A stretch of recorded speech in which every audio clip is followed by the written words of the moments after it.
समाज बड़ा विशाल है, कुछ लोग उससे भी डरते। इतनी बड़ी जनसंख्या है, पहले उसको कम करो नहीं तो कुछ नहीं होगा। ये वाक्य पूर्ण सत्य नहीं है। ये बात सही है, जनसंख्या जितनी ज्यादा उतना बहुत ज्यादा, लेकिन यही एक बात नहीं है। क्योंकि जनसंख्या जैसे एक बोझ के रूप में देखी जा सकती है, वैसे जनसंख्या का ठीक से उपयोग किया तो एक साधन बनता है, एसेट बनता है। आज अपनी इतनी ज्यादा जनसंख्या है तो जैसे उसका वर्णन बोझ के रूप में हो सकता है, वैसे हम ये भी कह सकते हैं कि हम आज डेमोग्राफिक डिविडेंड की स्थिति में है। 57 करोड़ युवाओं की संख्या किसी दुनिया के देश में नहीं है।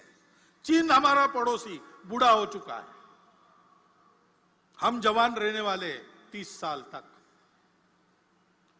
जनसंख्या का विचार दोनों रूप से हो सकता है, वो एक साधन भी है। और एक परिस्थिति में विचार करता है तो एक बात लगती है, दूसरे परिस्थिति में विचार करता है दूसरी बात लगती है। चीन की इतनी ज्यादा जनसंख्या थी, उनको बोझ लगने लगा, उन्होंने एक परिवार में एक संतान और बाद में नहीं संतान, ऐसी नीति अपनाई। बड़े कड़े प्रयास से उन्होंने उसको लागू किया। हुकुमशाह है वहां, डिक्टेटरशिप है, यशस्वी हो गए। लेकिन फिर उनके ध्यान में आ गया अब सब बूढ़े ही बूढ़े हैं, काम करने के लिए जवान कहां से आएंगे।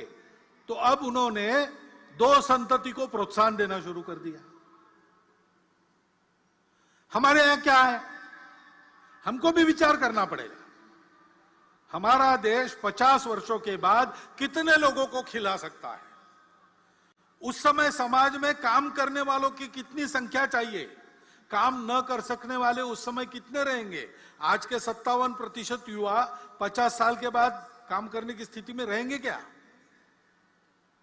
अपने देश का पर्यावरण कितने लोगों को खिला सकता है, कितने लोगों को झेल सकता है? इतने लोगों के शिक्षा की, स्वास्थ्य की क्या व्यवस्था हम कर सकेंगे? इतने लोग काम करेंगे, रहेंगे भी, क्या क्या करना पड़ेगा?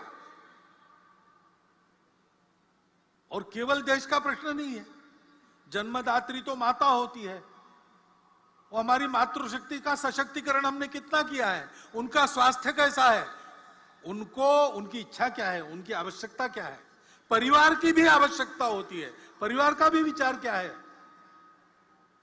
ये एक समग्र विचार करके एक नीति बनानी पड़ती है।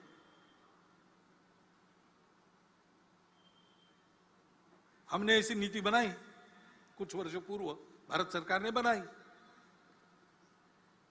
और 2.1 ऐसा एवरेज संतान, हमने उसको इतनी अच्छी तरह लागू किया, दुनिया को भी ये उम्मीद नहीं थी, वो आश्चर्य कर रही है। उससे भी नीचे हम आ गए 2 तक।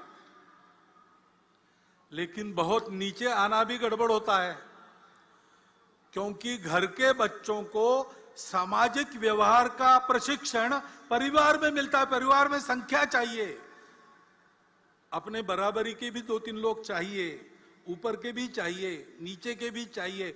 तो सबसे बात कैसे करना, सामाजिक संस्कार कैसे होता है, अपने अहंकार को कैसे संयमित करना पड़ता है, ईगो मैनेजमेंट कैसी करनी पड़ती है, ये सारी बातें सीखनी पड़ती है। उसके लिए परिवार की संख्या भी चाहिए।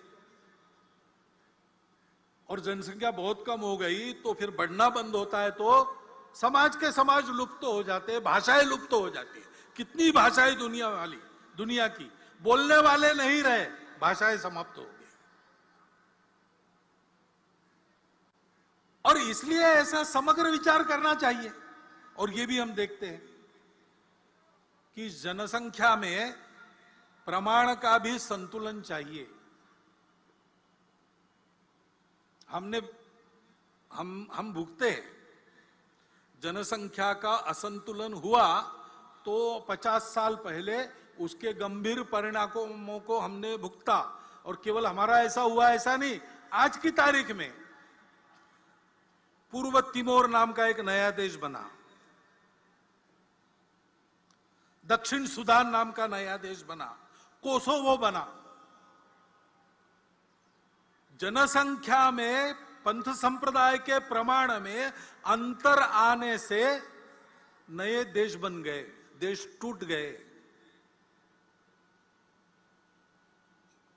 यह असंतुलन जन्मदर एक भाग है उसका, लेकिन जोर जबरदस्ती या छल कपट से, लालच से मतांतरण, यह सबसे बड़ा फैक्टर है।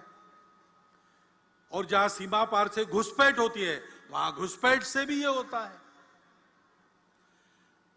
उस संतुलन का भी ध्यान रखना देश हित की दृष्टि से अनिवार्य बात है। और इसलिए जनसंख्या की एक समग्र नीति बने, वो सब पर समान रूप से लागू हो, एक बार बनने के बाद किसी को छूट न मिले और समाज इसको स्वीकार कर ले, इसलिए उसके लिए मन बनाकर उसको लाया जाए, इसकी आवश्यकता है। क्योंकि फिर से समाज में अगर उसको नहीं माना तो नीति क्या करेगी?